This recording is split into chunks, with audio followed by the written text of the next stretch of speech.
Welcome back to Sports Time HQ. I'm your host, Fernando. Joined with me is my great co-host, Keith. Keith, how are you doing today? I'm not doing too bad. It's getting close to the holidays. Christmas is coming up, so looking forward to that. Not looking forward to watching more of my Seahawks, but I'm sure we'll get into that shortly. Hey, what's going on with your Seahawks? Another loss? Their loss. I mean, it was kind of expected against 49ers. We put up a fight for a while, I suppose. And then it all kind of kicked off at the end. DK gets thrown out, and yeah, it's just another mess. It's just the kind of no consistency. Everything looks a bit of a mess right now. The only good thing is, and people might laugh, but they play the Eagles next, and that's a good thing because the Eagles don't look very good. So we might have a chance there. Yep, we might have a chance there. Yeah, I'm intrigued to see that game because that's a big game. Because I think the Eagles, they're obviously 10-3, but back-to-back losses now. I mean, they haven't really looked so good this past couple of weeks. Not only that, the Chiefs also haven't really either. But I want to ask you about that Chiefs game. What were your thoughts on the ending of that game? I mean, that was just nuts. I don't know what Mahomes and Reed are going on about. Like saying it's an embarrassment. And Tony clearly lined up on the line of scrimmage. Like they're saying he was lined up that far that the ref on the near side couldn't actually see the ball. Like, I mean, I don't get it. I think it's a fair call. I think it was rightly. I mean, we wouldn't be there'd be no complaint if they never went and scored the crazy touchdown, which is the way they did. But I mean, I don't think there can be any complaints. He was wrong, and the refs got it right. I mean, we've been criticizing the refs a lot this season for getting, decisions completely wrong. But that's one they got right, and I don't think we should be criticizing them anymore. Yeah, it's been criticized back and forth, but I was hearing today some news that Andy Reid and Patrick Mahomes, they know that it was a correct call, but I think they hated that it didn't change what the play was in general, and that it should have stood because Kelsey had one of the best ever plays in history, and it just will never ever be really shown again because of the fact that it never counted. It's kind of tough luck for them, you know what I mean? Like, yeah.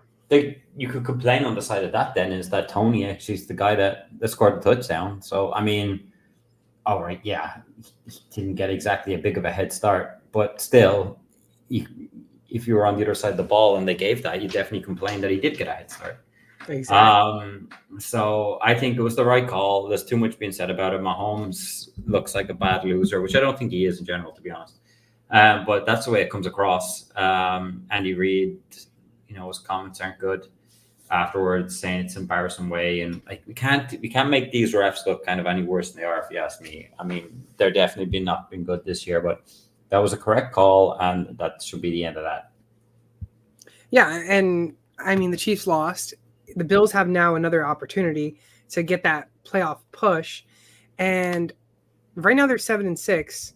And I don't know if you saw the news, like the recent games between Mahomes and Allen's saga, but every single regular season game that they've faced off against each other, the Bills have won. Yeah. But when it comes to the playoffs, Mahomes does it and they win. Yeah. So I think we're going to we might see another rematch in the playoffs because personally, I think the Bills have a great chance of making it to the playoffs now. And we'll dive right into the playoff picture. You take a look, and I really just wanted to show that the Patriots are officially eliminated. But they don't want to give me any Christmas gifts because all I wanted for Christmas was the Patriots to lose on Thursday. They didn't lose. Nope. They decided to end up winning and beating the Steelers. Why? Why are you doing that? Yeah, I agree with you. Why are they doing that? But they actually look pretty decent. I mean, I thought Zappy did well. Yeah. I was happy for him more, to be honest. Had a fantasy day too. It was decent. But I mean, yeah, if you're a Patriots fan, you're kind of going, why at this stage? We just want to get closer to the top of the draft. Yeah, and UNC quarterback officially announced just earlier, maybe 30 minutes ago, that he's declaring for the NFL draft, which he is right now to be projected one of the top quarterbacks to be drafted, maybe even arguing that he could be the number 1 overall pick if Caleb Williams also doesn't go. Declare. Yeah. So, yeah, what was it, Drake? Is that Drake May, is it? Yeah, Drake May, UNC. Yeah. I mean, he's going to be up there. Everybody forwards. In a couple of months. So yeah, it's probably going to be one of the guys on your Patriots list. Ooh, hopefully. You look at the rest of the picture, the playoff picture. It kind of changed dramatically from last week, Keith. Obviously, the Eagles no longer division leader. It's the Dallas Cowboys, which we talked about. How I said if the Eagles lose those last games and the Cowboys won, they would be in first in the division, and they are. So that was a big game. Cowboys, they're averaging, I think, like 38 points a game in the last like 6 weeks. They've also put up 30 plus points. I mean, their offense and their defense just look elite and almost enough where you could argue that they might go all the way to the Super Bowl this year based on how good that team looks right now. Yeah, I still think the Niners are the best. The Cowboys definitely are in there next. I'm going down through the list. The Lions, man, I don't know if we have any Lions. I know you're Lions friends. Frauds. What's going on with them? I mean, talk about crap in the bed. That's what that looked like to me. They could be frauds here. I mean, they should be 10-3 right now. Who do we call this out? Who was it? The Vikings we were calling frauds last year all the way? It could be they could be the Lions could be our frauds, and then the Bucs. Did you call the Bucs a few weeks ago to get in, or did you call the Saints? I remember you said the Falcons. I called. I think the Buccaneers are a better team. Yeah. But it's also embarrassing to see that you're 6-7 in the playoffs. Yeah. It's divisions. There's always one terrible division. Let's be honest. This is on that side. It's been the NFC South for a while. Yeah. Let's be honest. But you go down the rest of the NFC. Vikings, Packers, they're in, but Packers, they obviously play tonight, along with the Giants, the Titans, and the Dolphins. 2 games tonight. Then you go on to who's on the bubble. Your Seahawks, 6-7. Doesn't mean that they're not. They could possibly still make it. They need some miracles, but there's still some hope. I mean, 6-7. Falcons 6-7. Saints 6-7. Rams, of course, 6-7. That's kind of really it. The Bears 5-8, but I don't really see the Bears making it. No. Like I said last week, we're going to have to get a better record than the Rams. We can't go in tied because they have the 2-game win over us. Yeah. I mean, I think it's Eagles, Tennessee, somebody else in the cards, I think, for the Seahawks. So it's not the worst ending if they can just get it going. But right now they're in a slump, and I just don't see it. And I think it'll be a bad season, especially after last year. I think they'll have taken a few steps backwards. Hey, but Drew Lock didn't play all that bad. He didn't, to be fair. I was surprised. I was thinking we were absolutely getting hammered. Torched, yeah. Yeah, when I knew Lock was playing. We didn't play too bad. They definitely kept up a bit. They were ahead at one stage, which I knew wouldn't last long. But again, they can't stop the run. Sure, the first play of the game was 72 yards from McCaffrey, and then they put Jordan Mason on just to give McCaffrey a breather, and he gets a touchdown. And then McCaffrey again torched him later on, along with Debo. So it's all these either the run or chunk plays do the Seahawks. You know what I mean? They're pretty good at a team doesn't really go so many take lots of yards down the field in small steps. It's always one big chunk play or one big run, and that's what keeps getting the Seahawks every time. So they're not good enough. Let's be honest. I mean, would you rather see them make the playoffs, or would you rather see them miss the playoffs this year? Right now, I'd rather see them miss because it's just too much of a. I think we'll get obliterated by somebody, and it'll just be embarrassing. Do you know that way? It's just it'll be a step too far. I'd rather see the Rams. The Rams look like they're they gave the Ravens some game. And I don't think the Vikings are that good in there. The Packers could turn out to be better than them, so there could be a room for the Rams to fit in there. Vikings honestly don't even look that great either. Josh Dobbs got benched. Justin Jefferson went to the hospital with that chest injury, broke someone's ankles, then got hit, and then all of a sudden he's going to the hospital.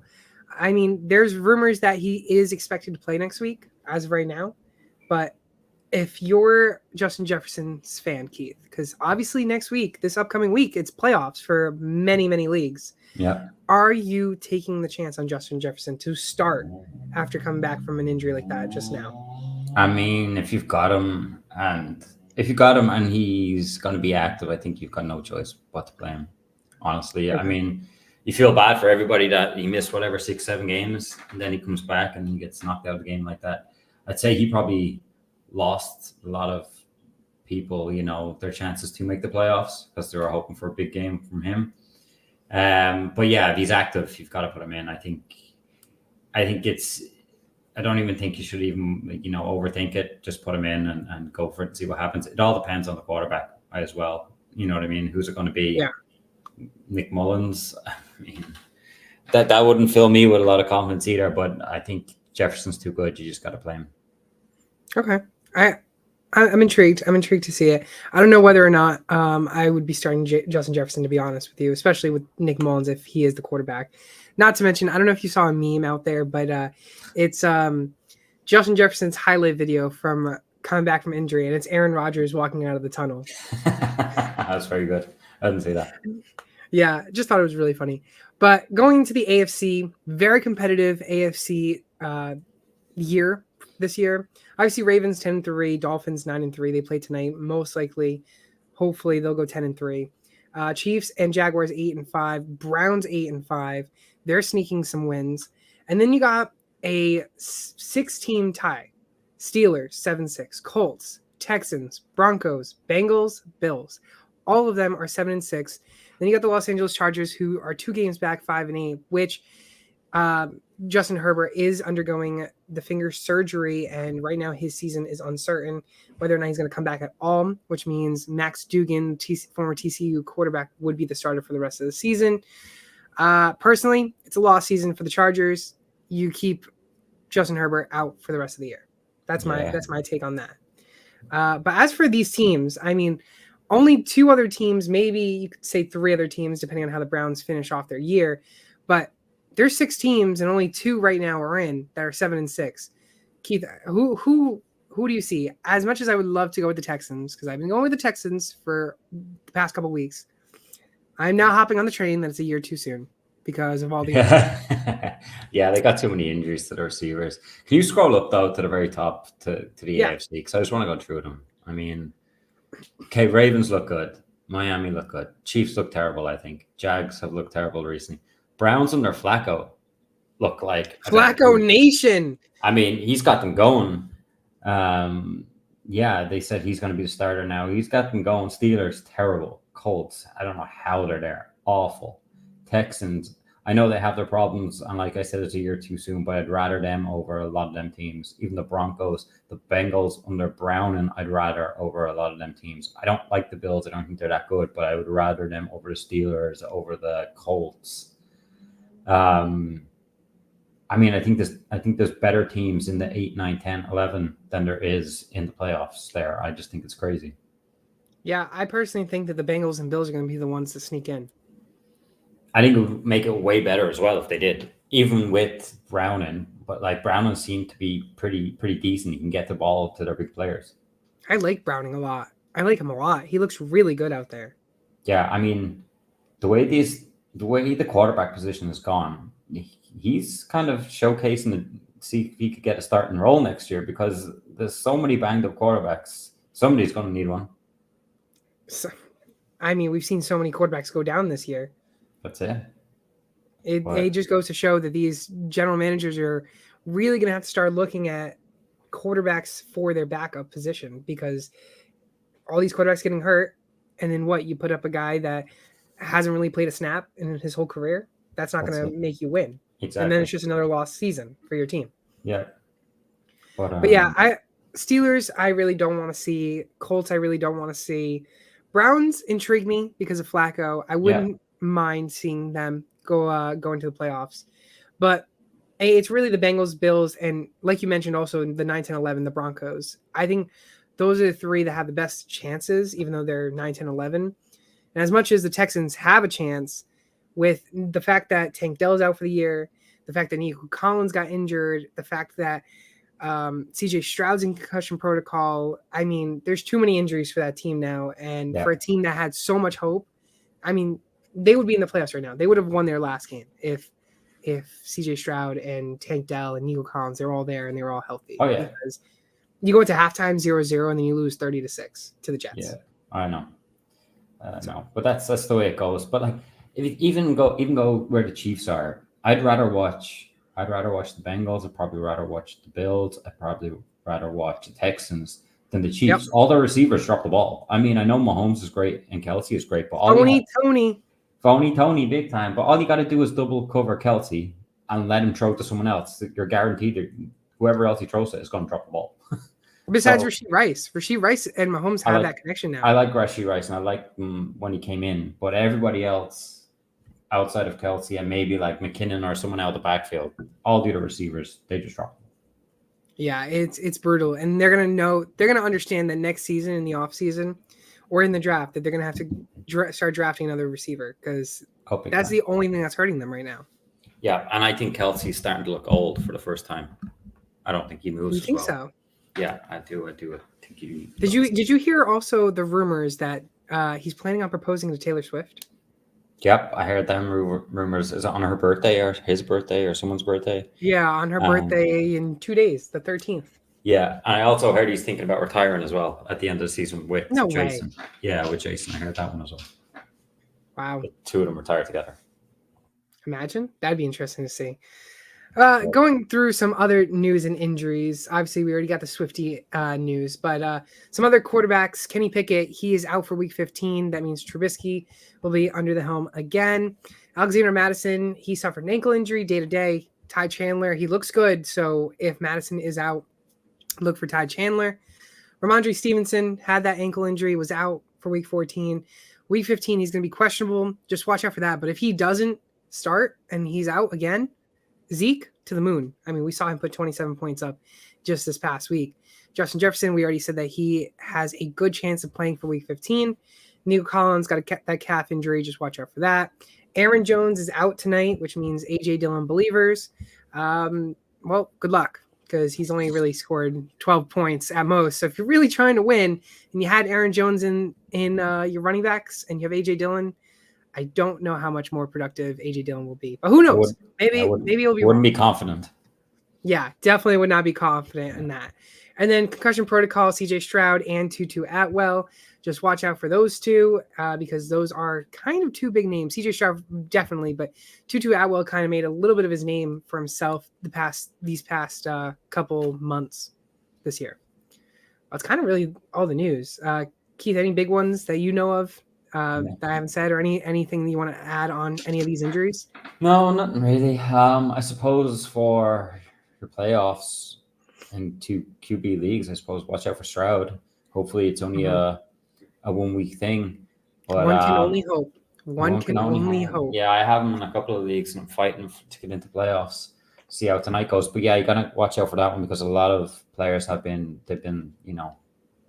missing a week and then coming back. There's been very few that have came back after a week. So yeah, that could be a big letdown going to playoffs. So you just got to keep an eye on the reports. Yeah, I just got out of the bye week. I lost. Well, technically I haven't lost yet, but I have a very good chance of losing this week, which would knock me out of first and second place in one of my big leagues, which means I have to play next week instead of having a bye week. And CJ Stroud is my quarterback, one of my quarterbacks. Yeah, that's not fun. I'm in a similar situation. I lost Herbert and I lost Stroud, and I'm left with Derek Carr.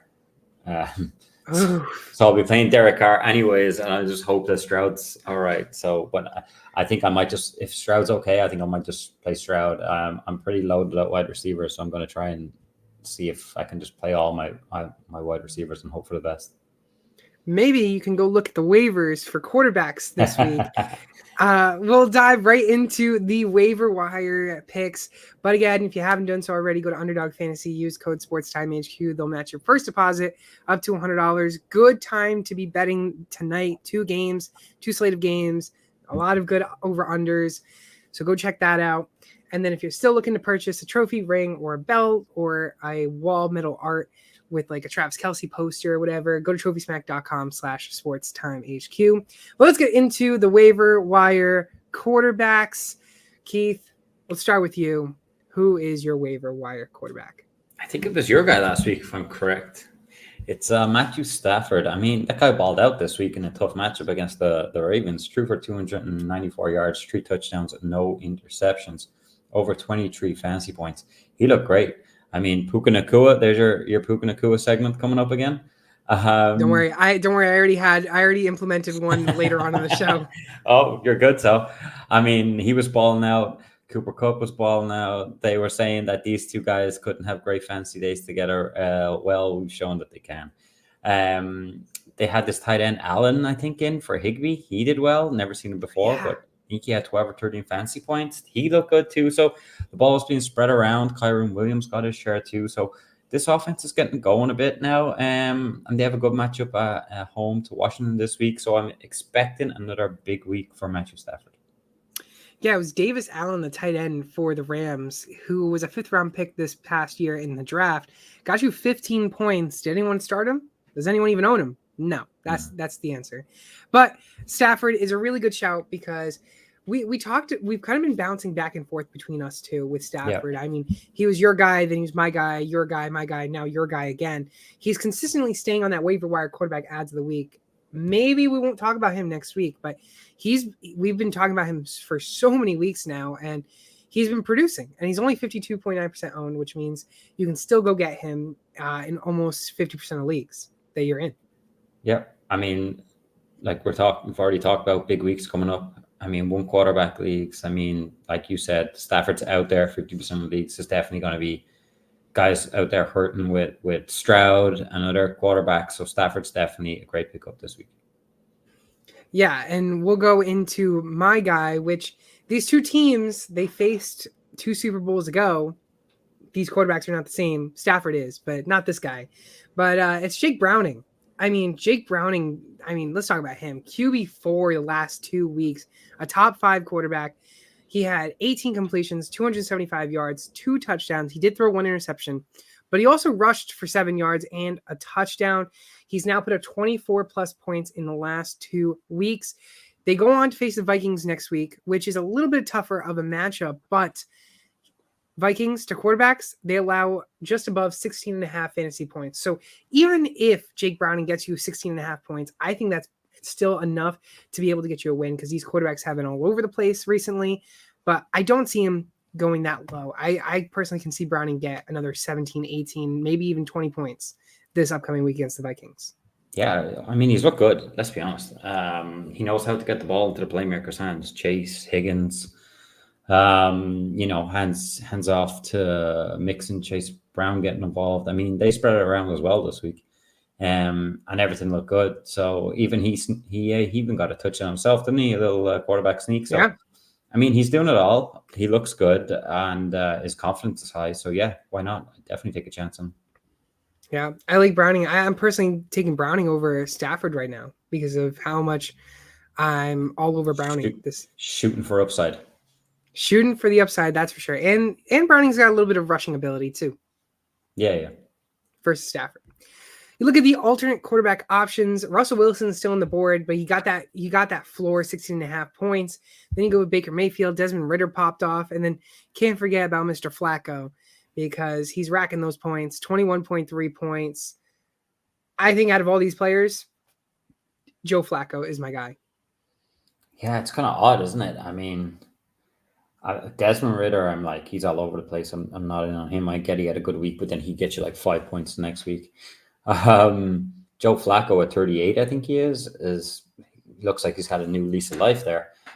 It's great when an offensive line is that good though as well. That O-line in Cleveland is great, and we're seeing Flacco make the most of that. So I like him out. I think I have all these too, which is strange to say. I think Baker, to be fair, is having a good season. We've had these conversations before. I'm not a big Baker guy, but I think he's having a good season. But yeah, why not? I take a chance on Flacco, definitely out of them. Okay. Yeah. I mean, they CBS Sports interviewed Flacco after one of the games. He's like 2-3 weeks ago, you were sitting on your mom's couch watching these games. Now you're on the field. I mean, how does it feel? And he goes, I feel like I'm my 10-year-old self back on the field. And it's so great to see because, I mean, he's still producing. He did go to the practice squad though today, which I think is just because for roster space, for roster movements. But I think Flacco is the starter for the rest of the season. No So doubt do about it. I. They just have to be careful with that. Now, I don't think anybody will, but with the quarterback situations here, there, it means when he's on that other teams can go in and take him off and bring That's him the onto thing. their squad. But obviously, they feel confident that's not going to happen. I think they just need to figure out who they're waiving to put Flacco up on the main roster. I think that's the way it's going because they don't have a spot. Yeah, So, and in fantasy, he's only 9% owned.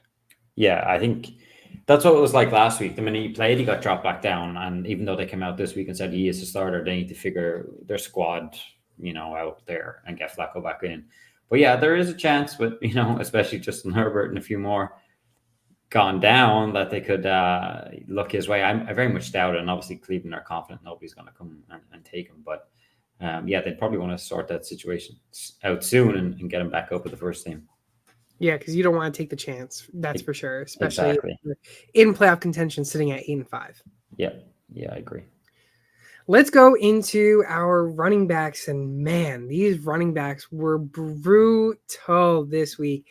I mean, Terrible. I struggled to figure out who my guy would be, and I don't even know if I'm really super confident. You picked the guy I was going to pick, and I scribbled it out, and then I went with someone else. But yeah, I was picking your guy. Yeah, I mean, I'll talk about this guy, and his name is Clyde Edwards-Helaire, former first-round pick for the Kansas City Chiefs. Isaiah Pacheco, he was injured this past week. Clyde Edwards-Helaire, he had 8.8 fantasy points. Yeah, only 8.8. That's how bad the running back field is right now on the waivers. 52.5% owned against Buffalo this past week. He had 11 attempts, 39 yards, 4 targets, 2 receptions, 29 yards. He led the backfield, and he also led in targets. McKinnon, he only had 4 touches on the ground and 3 targets. So it's easy to say that Edwards-Helaire is the guy in that backfield while Pacheco is out.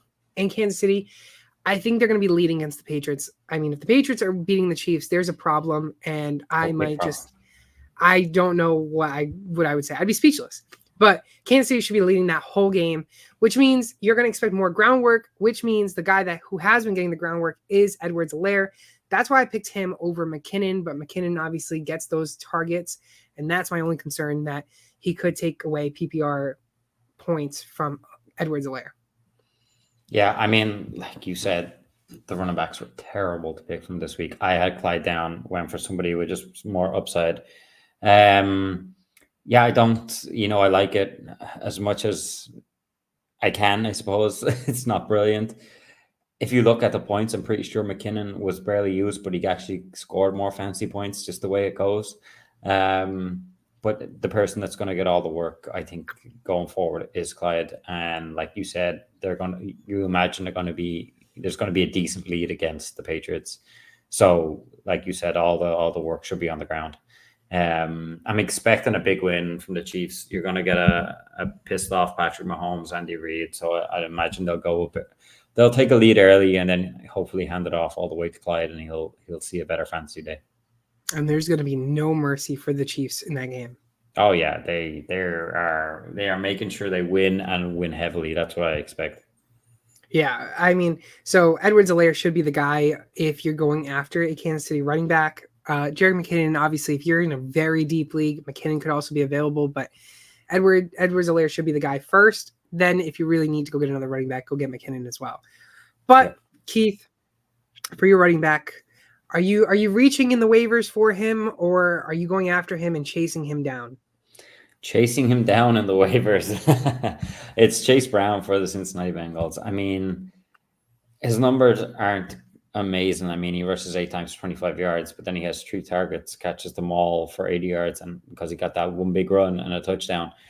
What I like about Chase Brown is that he could be a sneaky league winner for fantasy football. I mean, hot take. Yeah, I just think that they're running the ball a lot more anyways because of the situation. I mean, we've seen Mixon do well, even probably really well the last couple of weeks with Brown in. Now you mix Chase Brown in there as well. They can still have top fantasy value and top fantasy points. And then you're still seeing, okay, Jamar didn't have the best day, but T. Higgins did all right. So I think there's upside there. I think that he's like that, a hot take, as you said, but a sneaky, league winner, especially if something happens to Mixon up in the playoffs. Yeah. He's definitely a big league winner. And a home to the Vikings, I mean, they can be tough, but I don't think it's the worst defense, to stop the run. So I think he's sneaky. And if you're struggling or you fancy him a flex, I would put him in. Yeah, I mean, deep leagues, he's a guy to go get. I mean, especially with Mixon all over the place, you don't know who really is going to be in that backfield. And obviously, this past week we saw Chase Brown be that top guy. So I'm intrigued to see what's going to happen for Cincinnati because obviously they're still trying to get into the playoffs. And it's going to be also whether or not they're going to be winning games or being down towards the end, which also could hurt Chase's value. Yeah. No, I don't disagree. Like I said, I had Clyde down. You picked them, scribbled them out. We're both very nervous on exactly. these We're both kind of like, I'd rather shoot for the upside, see what happens. He could get you like 2 points. I'm aware of that, but I'm hoping he has another good day. Clyde Edwards-Helaire, Chase Brown are two waiver wire running backs. Some alternate running backs, again, not the pretty sight to be looking at. We don't want to talk about more running backs. Kareem Hunt, Jerick McKinnon, Deonta Foreman, Rico Dowdle. I mean, Dowdle's really the guy on the list that you wouldn't expect to be there, but it kind of looks like the Cowboys are liking him to be that backup option behind Pollard. So Tony Pollard, I mean, he did good, but also if the Cowboys are leading every single game, you don't really need to be playing Pollard so much. So Dowdle has been coming in.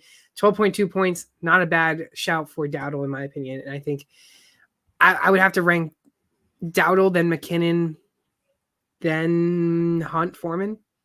Yeah, I like what I see from Dowdle. He looks pretty good, tough runner. Always, you were usually singing the Jerick McKinnon praises. You were last year, anyways. I was this season too. Yeah, I was trying. Yeah, you were trying to get out there, but it always takes someone to go down for him to get involved. I mean, looking for more consistency, I suppose Deonta Foreman. What, is he the number one? Because now they're like it's all over the place. He should be the number one. I mean, and then Roshan Johnson's just disappeared now. I suppose Herbert. If I was taking a chance, I'd say I'd go Kareem Hunt, then Dowdle, maybe McKinnon and Foreman, just because I just don't know how that plays out. But I don't fancy any of these guys, let's be honest. That's how bad the running backs are this week. Yep, it's terrible. Well, that's our waiver wire running back options. If you're in desperate need of a running back this week, start praying because it don't look too pretty out there. Yeah, it's not going to be good. No. Let's go into our wide receivers, and we got some elderly wide receivers on the list. Elder statesmen. Yes. I mean, two guys that have been in the league for a while. They're seasoned veterans. One probably had arguably one of the best catches at the time. And Keith, I'll start with that guy. And who is your guy? I'm going to call it now, right? This guy is going to be a league winner for your fantasy team. I think he's heating up at the right time. It's Odell Beckham Jr. 10 targets last week, 4 receptions, 97 yards and a touchdown. I mean, I get it. The 4 receptions aren't brilliant because he's being targeted 10 times, but still, he got targeted 10 times. I mean, if that happens again, he'll definitely get more receptions. He ended up with over 19 fantasy points. And what I really like, especially for all fantasy football players, the next 2 weeks, they're at the Jags, at the 49ers. Them two teams give up a lot of points to wide receivers. So that's why I'm calling it now that Odell Beckham is going to be a league winner. So go get him in your team now. For someone that's 31 years old, he looks like he's back to being his prime time, like 25-year-old. I mean, he's looked really good. And I agree. Going against Jacksonville and San Francisco give up a lot of points to wide receivers. For someone who hasn't really had more than 5 receptions all year, he's been making a name for himself in the past, 6 weeks. I think 5 or 6 weeks, he's only gotten under double digits one game. Other than that, it's like 14 points, 11, 15. And then, of course, broke out this past week with his career high or season high 19 fantasy points. I like Odell a lot. He would have been my guy for this week. I think Odell's one of the top receivers in the waivers this week. Well, we swapped. I took Odell when you took Clyde. Yeah. I I got him last week in a few leagues and just put him on my bench, and now I'm happy with that. Hopefully, I'll make playoffs in some of them that I can go and use them because I'm definitely starting them in a lot of leagues. Yeah, and it's a high-powered offense, so you know the ball is going to be passed so many times. And when Mark Andrews, I get, I know like League had his fair share, but still, it looks like Beckham is going to be very involved with him now. Oh, 100%. It's goes likely Odell and Zay Flowers. Really, those are the three main guys on that team. Yeah, exactly. Bateman's not really getting a look. Yeah, so Odell Beckham, good pick from you. Good shout from you for your wide receiver. My guy is Demarcus Robinson. And I mean, I didn't think I'd be talking about Demarcus Robinson this year, but he's someone that is a donut, 0% owned in fantasy leagues. 13.6 points this past week. He's had 10 targets, 3 receptions, 46 yards, and a score this past week. He's been a wide receiver 2 the last 2 weeks, and he's gotten 13 plus points in those 2 weeks. Tutu Atwell, obviously in concussion protocol. Robinson could be that third man behind Puka Nacua and Cooper Kupp. And obviously we know the history between Puka Nacua and Cooper Kupp, and they've had injuries in the past. So if Nacua goes down or if Kupp goes down, Demarcus Robinson is that next guy. And I mean, that's something to keep in mind because Demarcus Robinson, he has looked good the past 2 weeks.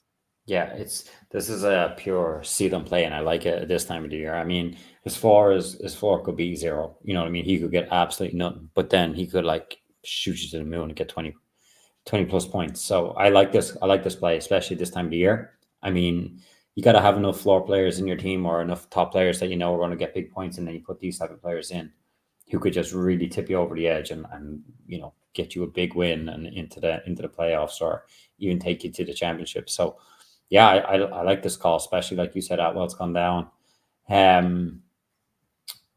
He might make it out of concussion protocol this week, like we were saying earlier. So he automatically slots in as the third man there, and I think he'll be very much involved. So yeah, I like this pick. It's a guy that at the start of the season you would have never thought you'd be saying. I would say, especially just before going into the playoffs too. I know that's it. That's the only thing. People are probably, if you're on the borderline or you have that kind of ropey team, you'd be nervous about playing him. But I mean, I think he's worth a shot, definitely. Yeah, and obviously Robinson, Odell are 2 waiver wire ads of the week for a wide receiver. But you really look at the alternate wide receiver options, it's iffy. It's iffy out there for alternates. My top guy here is Quentin Johnston, and that's because of the fact that Keenan Allen, he wasn't at practice today. He missed practice today. He's suffering an injury.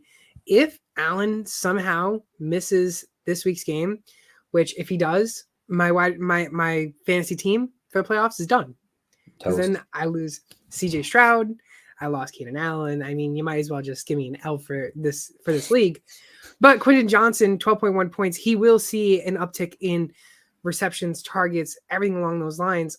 Max Duggan obviously will minimize the amount he gets, but it's going to be Joshua Palmer and Quentin Johnson. Those are the 2 main guys if Allen misses time.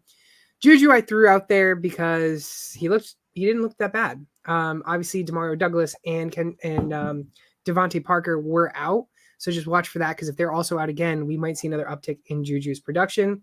Parker Washington, after Christian Kirk's season-ending injury, Parker Washington has stepped up and he's been making a name for himself. He's a rookie too. Another rookie is Xavier Gibson, who has secured a wide receiver role that he's been seeing this past couple of weeks on the Jets as well. Yeah, I like Gibson, but you can't trust him with Zach Wilson in there. So he's out for me. Juju, I know what Juju is. He's out. I was never in on Quentin Johnson the way some people were coming out of the draft. I'm not either, but didn't really get what people were seeing. And then when he came in, he can't catch a cold. That's plain. He's the Tony of this year's draft. He drops everything, man. Unless it's absolutely perfectly into his chest, where he only puts his hand over it. Yeah, fine, but he just can't catch anything. So I think he has the athleticism, and he looks like he could be a top receiver. He has all the attributes, but he just can't catch the ball, which is kind of an important thing. So I would take a chance on Parker Washington because what I've seen of this guy, I get the fantasy numbers aren't great, but what I've seen of this guy, I think he looks pretty good. So if I was, having to take a chance on one of these guys, I would go Parker Washington. If Aaron Rodgers was back, I think Gibson would be better. I call him Gibson. I know it's Gibson. I think he'd be better with Rodgers. I don't trust Wilson at all. Hey, Wilson didn't look that bad.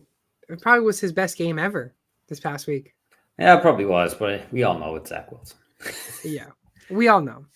Yeah. We all know. But yeah, Quinn Johnson, if he can catch, he can have a lot of value for the rest of the season for this playoffs push for a lot of teams. Yep, it's a basic thing. You'd imagine he'd be able to do it. Hopefully he is not watching the film on MVS or Kadarius Toney, because then if he is, we will have a big problem. Oh, big time. But let's get into our tight ends. And two tight ends we've talked about, one of them making the waiver wire tight ends for the first time. Another one back-to-back weeks. I will likely start this segment out in naming my tight end, who I mentioned last week, who is Isaiah Likely.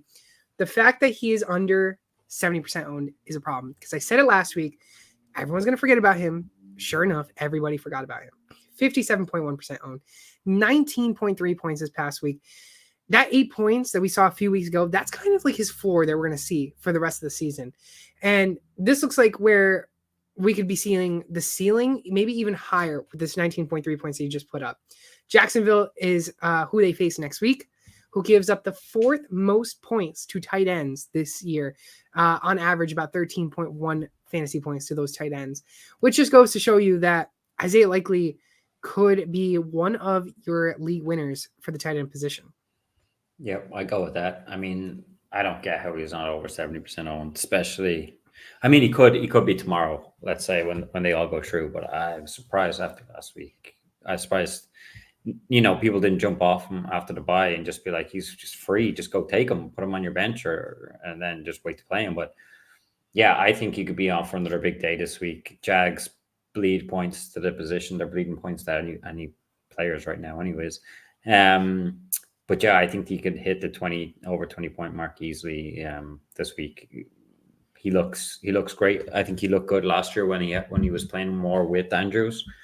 But yeah, I think this guy is probably the number one. He's probably the number one tight end this week, and most weeks. Yeah, if he's going to stay on the waiver wire. Yeah, it's gonna be sad because I'm not gonna be able to talk about him next week, because I already know he's gonna get added in more than 13% of leagues. But I mean, he's getting the targets, 6 targets 2 weeks ago, 7 targets this past week. That's what you like to see if you're a receiving tight end. You like those targets, and if he gets into the touchdown, the end zone, it's even better. So Likely probably the top guy of the week for tight ends for sure. Who is your guy? We're starting to talk about him in the waiver show for the segment. I just had to put him in because he's Mr. Consistency. That's literally what I wrote down. I said Mr. Consistency has to go in. He's 40% owned, which is probably a bit higher than what I was expecting. But it's Cade Otton, 5 targets last week. Nothing major to scream about. 2 receptions, 16 yards. But he did find the end zone, and he got over 9 fantasy points, which we always say not bad. You want to hit maybe the 10 to 12. But if you go back and look at his points, he's like 10, 10, 12, 9. Like, he's getting his fair share, and it's kind of all you can ask for with these guys in these positions. Plays the Packers next week. I just wanted to mention him. We've had him mostly on the other guys you can pick and not the main guys. So I just thought he deserved to go on as one of our main guys because he's just been so consistent. So Cade Otton, well done, you made it. Mr. Consistency finally gets a shout. I like the shout on Otton because we've mentioned how he's been on that alternate tight end options this whole entire year. Really, this 2 weeks ago he gave goose egg, but other than that, you really look at the stats and like you said, Mr. Consistency getting you 8, 9, 10 points, and you can get those risk reward type of tight ends, but you could also go find yourself Mr. Consistency in Cade Otton. Yep. But again, it's like Isaiah Likely. He can either get you those 8 points in that floor, or he can get you that 20 points on the reward that if you put him in. That's it. And Cade Otton's just not on that team that's going to give him that ceiling. He'll have the safe floor, but Baker Mayfield's not exactly electric, and Mike Evans is the guy there. So they're not exactly, he's not going to be the guy that's going to get up to them numbers. But, if you're happy enough getting near enough around the 10 mark and you can make a point somewhere else, then he's fine. He's going to contribute. Yeah, I agree with you 100%. Cade Otton, Isaiah Likely are 2 tight end options of the week. Look at the alternate options. Gerald Everett, Brevin Jordan, Hunter Henry, Tanner Hudson. I put Brevin Jordan under here because of the fact that he led the team in receptions and yardage, and it just goes to show how brutal that team looked this past week. But with Nico Collins could be out, Brevin Jordan, he's going to still get that uptick in the offense. Hopefully CJ Stroud is back, but if he's not, Brevin Jordan will also take another hit with the backup. But then you got Hunter Henry, who finally found himself some fantasy points. And then Tanner Hudson, who got himself into double digits this past week. Obviously, Tanner Hudson probably won't produce as much as we hope because of the fact that he likes the connection with Burrow. But there's a start for Tanner Hudson. I actually like Tanner Hudson here because I think he's been pretty consistent since he got taken up from the practice squad. And I thought like that he'd take a hit with, no Burrow because it was like Burrow was the guy. But he got in the end zone this week with Browning, his first touchdown after bouncing around for a few teams. So it was good for him. We all know Gerald Everett's good. We all do. He just has a problem staying fit and healthy. Hunter Henry is so inconsistent. He can get you 0 at one point, or he can do what he did last week and get you 19. I mean, we're all talking about Mr. Consistency. I'd rather take the 8, 9, 10 points every week than some guy get me a donut and then go off the next week because the week you need it, you need to win, he'll get you 0. And a week where you win by like 40 points, he chips in and gets you 20. I mean, that's no use to me anyways. That's not how I like to play it. So it's weird. I'll go with Gerald Everett here, but Tanner Hudson, yeah, I like the consistency there. Like, I'll take that. Yeah, I mean, if you're really thinking about it, Jake Browning being the quarterback for last 2 weeks, it gives upside. We've really seen T. Higgins really do nothing. He did a bit more this week, but overall, yeah, T. Higgins had a bad season. He's been injured. It's not obviously good for him. He's in a contract year next year. They had calls about, on the deadline trying to trade him. I think Carolina were go to around. The Patriots. I mean, he'd be very good. He'd be very good for use. But it sounds like they're just going to franchise tag him next year. But it seems strange. It seems like that conversation has already taken place, and he's happy with that, which I feel it's odd because usually they're trying to fight for the big contract. But I don't get how you've just played Burrow. You're going to pay Chase big money. You're going to pay Higgins big money. I don't think it works out within the salary cap plus everybody else. So I'm interested kind of to see how that goes. But yeah, Higgins has been a letdown this season for sure, fantasy wise. Hear me out. Here we go. Here we go. For the Patriots, Mm-hmm. future GM here. I'm trading for T. Higgins. Who are you trading? What? I mean, he's probably going to be asking for a second, so maybe give him a second. But I'd like to maybe give like a third and a fourth or 2/3 for him. But get T. Higgins. No, I don't think so. I think you have to give a second. Yeah.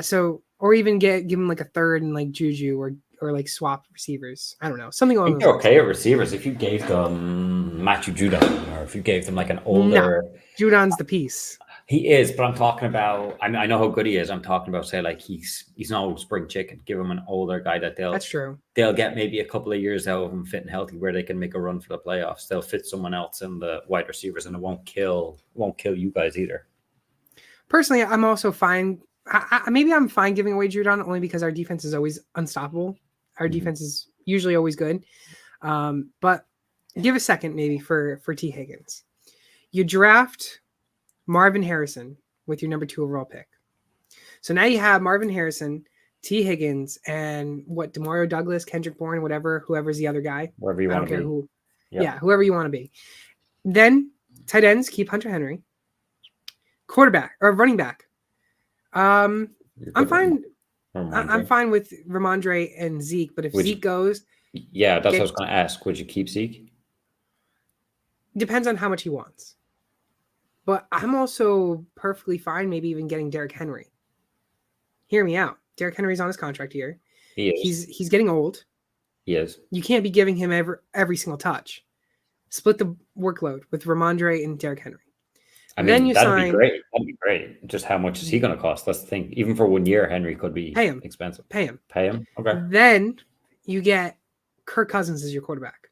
Oh, that's not bad. That team looks really good. That offense looks really good. Guess who's your coach for next year if Bill Belichick isn't the guy? Ooh, Mike Vrabel? I don't know. Jim Harbaugh. Oh, really? You going for Harbaugh? You get him from Michigan. Okay. Rumors has it he wants to go to the NFL again. I know. And Yeah, I he know he does. wants. I know he wants to He go to doesn't the want to NFL. lose. Yeah. My only thing with that, right? How long is that team lasting? Because you want that team to go to the Super Bowl. One, it's good, but is it good enough? Well, you get Kirk Cousins for a 1-year deal, and then you also draft a quarterback in this year's draft. In the later Whether rounds? or not, yeah, either that or whether or not you move up to the back end of the first to draft because there's a lot of good quarterbacks in this year's draft. Mm-hmm. So you could get someone in the back end, maybe, I don't know, Schooner Saunders from Colorado. Was he coming out this year? He could be. Bo Nix, back end of that first. Caleb Williams, you're not going to get. Drake May, you're not going to get. Penix or whatever his name is. Penix, yes. He might go more middle of the round. But that's what I'm saying. You get yourself an Oregon guy in Bo Nix or whatever. You got yourself a future quarterback. And you got Kirk Cousins who will stay there for 1 year. I think personally, as a Patriots fan, I could be looking at that. That would look really good. Or you can just be like the Red Sox and not sign anyone and just watch everyone be getting signed and say goodbye to Shohei Ohtani and any future. Hey, don't even say his name. That's sensitive over here. Yeah, because you guys had a chance. You guys offered him a competitive amount.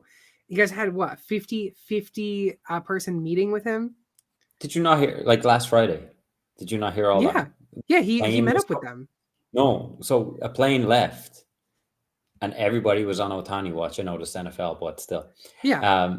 Everybody was on Ohtani watch saying the plane is gone from there. It's on the way to Toronto. The plane arrives. It's a guy from like Dragon's Den or Shark Tank or wasn't Ohtani, whatever. He wasn't on the way, and everybody, even the MLB insiders, got it completely wrong. He wasn't here. Really? Never talked. We did offer him similar money to the Dodgers, but he just went for them instead. But yeah, it was crazy last Friday. Toronto was going mad. Side note, did you also see the recent news that he's going to be making in the next 10 years, he's going to only be making $20 million? Yeah, they're paying him. Because he's going to defer $68 million. That's ridiculous. That's why they need a salary cap. Like, he can just make it up as you go. Yeah. And then if you really want, just keep deferring for years and years and years, and he's going to be like that guy that gets paid every year on like June 1st or something. That's it. Like, he's probably was he getting paid to 2034 at least or something? Yeah. Like, he's just 2034. So then what? 2034, then he gets paid until 2046 or 2045. Ridiculous. Anyways, this isn't obviously a baseball show, even though it very much could be. Yeah. But we won't talk about those teams because your team's all right. It's like the Seahawks. My team is like the Red Sox, though. It sucks. Absolutely trash.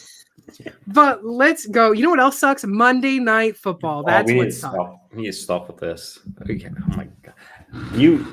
We told you how many weeks to start picking the opposites to me, and you should have.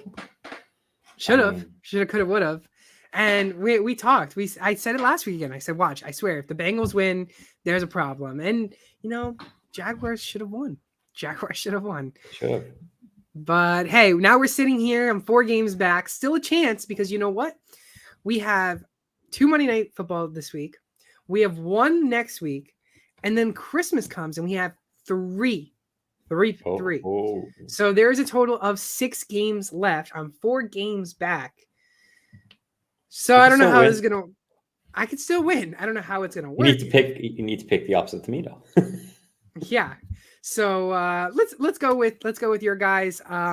Tennessee at Miami and Green Bay at New York Giants. Both these games are starting at 8:15. I'm not sure why. I think it's kind of dumb. I don't know why. Why are you starting? I mean, first of all, why are you also playing Tennessee and Miami?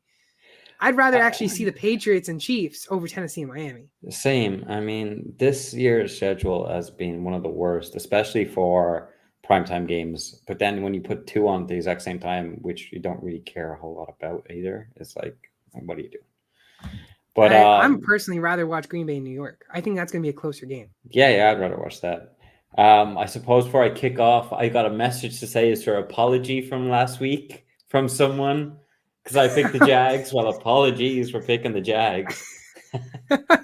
Yeah. You know, that frying pan would have worked out really good last week would on have the worked show. out really well. Exactly. Well, too bad she doesn't have one.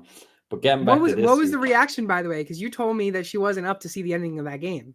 Oh, she was like, "Oh, I was getting it. I told you so. You shouldn't have picked blah blah blah." It was the whole shebang. I went out in my survivor pool. There's only 3 of us left in the survivor pool, and I No. picked the Bengals, and one of the guys won because another guy had the Steelers, and the guy that won picked the Bucks last week. So I went out, and we lost. It was for some good money too, so that was annoying. So yeah, so she was more like, "Ha all over that." So yeah, no fun.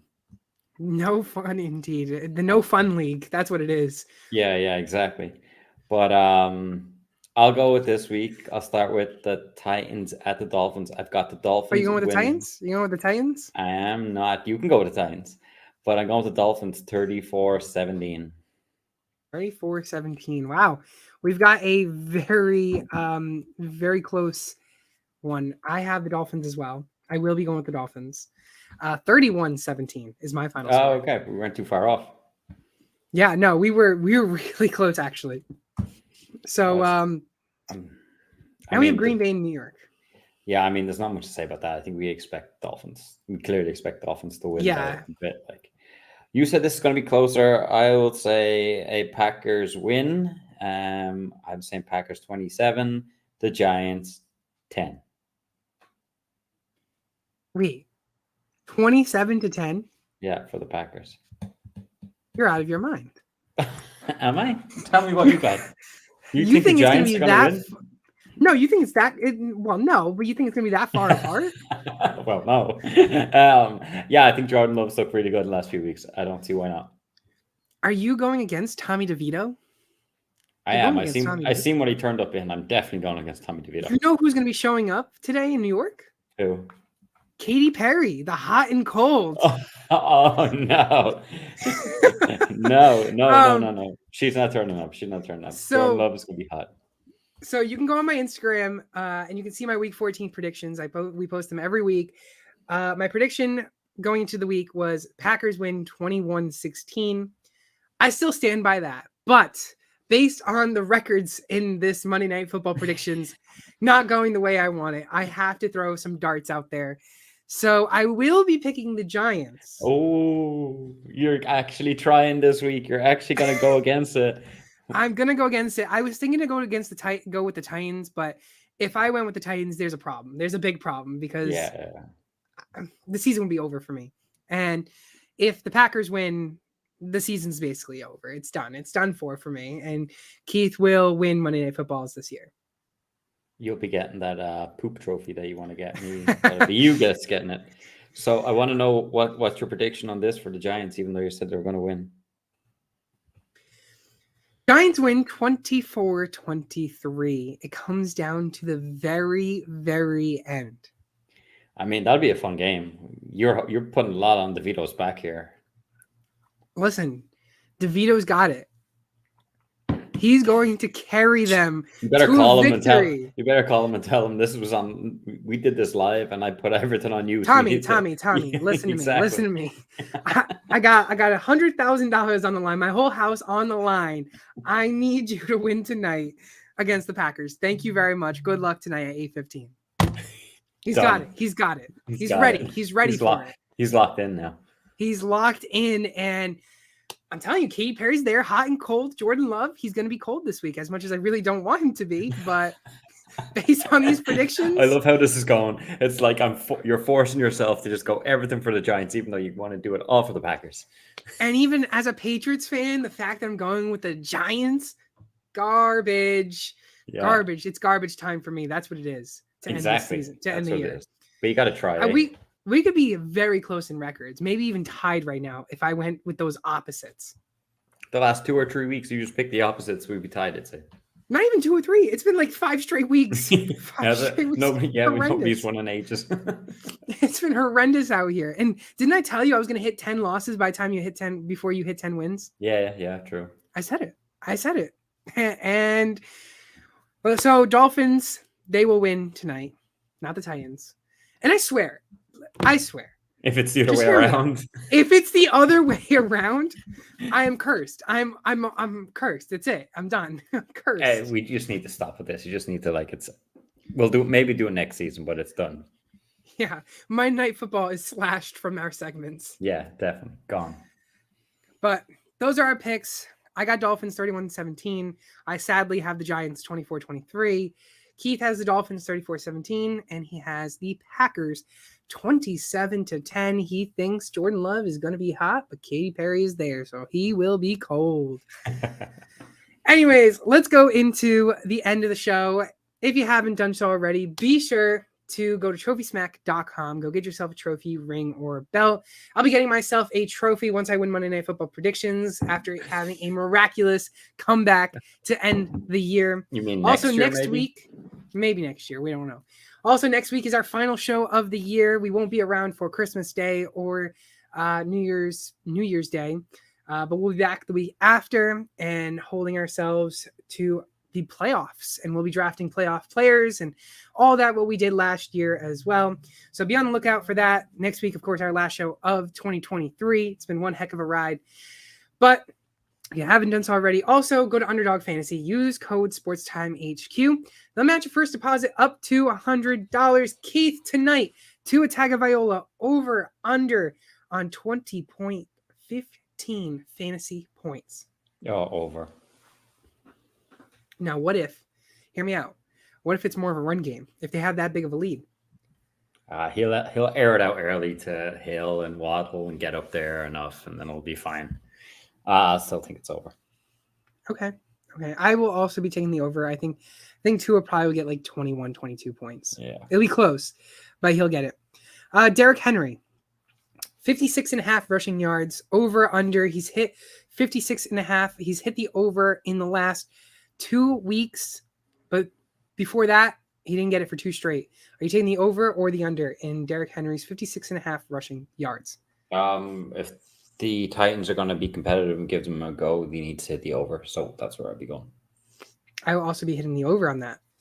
And then to cap off this week's segment on Underdog Fantasy, DeAndre Hopkins, 4.5 receptions. He is only got about 4.5 receptions, or he's only gotten 5 or more receptions in 3 games this year. Are you taking the over or under? He's probably going to be up against Jalen Ramsey. Tough. I think I'll go under. Okay. I will actually be smashing the over on it. I think he's going to get 5. They're going to have to be passing the ball a lot. So yeah. But that's going to do it for this week's show. Once again, you can follow my co-host Keith all over social media at SwampDonkey_90 and go follow him on Instagram at HuddleUp_NFL. I'm Fernando. I'm your host of Sports Time HQ. Thank you all for watching this week's episode. We'll see you all next week.